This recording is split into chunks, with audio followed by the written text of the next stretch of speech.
Hi guys, ಉತ್ತರ ಕರ್ನಾಟಕದ ಹುಳ್ಚಿಕ್ಕಿ ಸೊಪ್ಪಿನ ಸಾರು ಮಾಡೋದು ತೋರಿಸ್ತೀನಿ. ಮಲ್ಲೇಶ್ವರದಿಂದ ನನಗೆ ಸಿಕ್ಕಿತ್ತು, ಅದಕ್ಕೆ ತೋರಿಸ್ತಾ ಇದ್ದೀನಿ ನಾನೀಗ. ಇದು ಜಾಸ್ತಿ ಹುಳಿ ಇರುತ್ತೆ. ನಿಮ್ಗೆ ಎಷ್ಟು ಬೇಕೋ ಅಷ್ಟು ಕಟ್ ಮಾಡಿ ಹಾಕೊಳ್ಳಿ.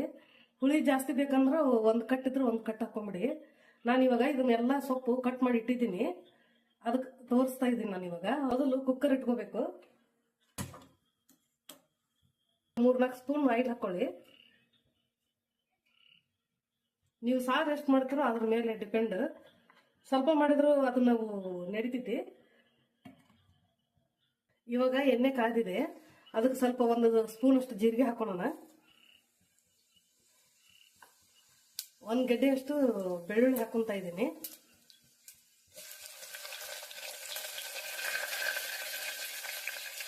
ಇದಕ್ಕೆ ನಾನು ಸ್ವಲ್ಪ ಅರಿಶಿನ ಪೌಡರ್ ಹಾಕೋತಾ ಇದ್ದೀನಿ ಎಣ್ಣೆಗೆ. ನಿಮಗೆ ಖಾರಕ್ಕೆ ಎಷ್ಟು ಬೇಕೋ ಅಷ್ಟು ಹಸಿಮೆಣಸಿನಕಾಯಿ ಪೇಸ್ಟ್ ಹಾಕೊಳ್ಳಿ. ನಾವು ಒಂದು ಅರ್ಧ ಸ್ಪೂನ್ ಅಷ್ಟು ಹಾಕೋತಾ ಇದ್ದೀನಿ.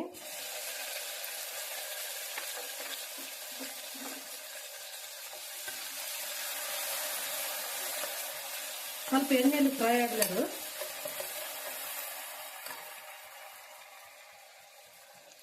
ಇವಾಗ ಕಟ್ ಮಾಡಿದ ಹುಳಿ ಸೊಪ್ಪು ಹಾಕೋತಾ ಇದ್ದೀನಿ.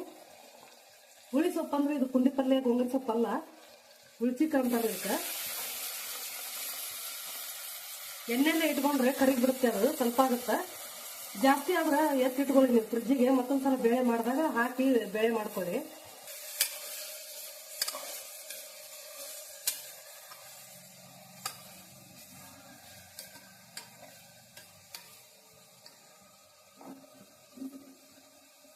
ಇದಕ್ಕೆ ಇವಾಗಲೇ ಸ್ವಲ್ಪ ಉಪ್ಪು ಹಾಕ್ತಾ ಇದ್ದೀನಿ ನಾನು, 1 ಸ್ಪೂನ್ ಅಷ್ಟು. ನೀವು ಬೇಳೆ ಎಷ್ಟು ಹಾಕೊಂತೀರೋ ಅದ್ರ ಮೇಲೆ ಹಾಕೊಳ್ಳಿ, ರುಚಿಗೆ ತಕ್ಕಷ್ಟು. ನೋಡಿ, 1 ಕಟ್ ಕುಕ್ಕರ್ ತುಂಬಾ ತುಂಬಿತ್ತು. ಎಣ್ಣೆಯಲ್ಲಿ ಹಾಕಿದ್ರೆ ಕರಿಗ್ ಬಿಡುತ್ತೆ, ಅದು ದಂಟು ಸಮೇತ ಹಾಕ್ಬೇಕು.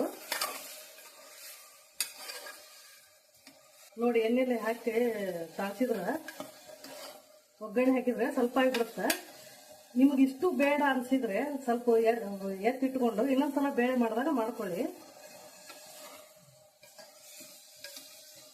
ಇವಾಗ ತೊಳೆದಿಟ್ಟ ತೊಗರಿಬೇಳೆ ಹಾಕ್ತಾ ಇದ್ದೀನಿ 1 ಕಪ್ಪು. ಬೇಗ ಸಾರು ರೆಡಿ ಆಗುತ್ತೆ ಈ ತರ ಮಾಡಿದ್ರೆ. ಟೊಮೆಟೊ ಹಾಕೋಬಾರ್ದು, ಇದೇ ಹುಳಿ ಇರುತ್ತೆ.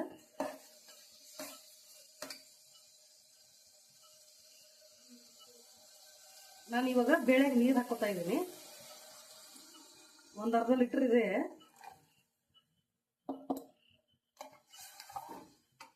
ಯಾವಾಗಲೂ ಸ್ವಲ್ಪ ಬೇಳೆ ಬೆಂದ ಮೇಲೆ ಕುಕ್ಕರ್ ಮುಚ್ಚಬೇಕು.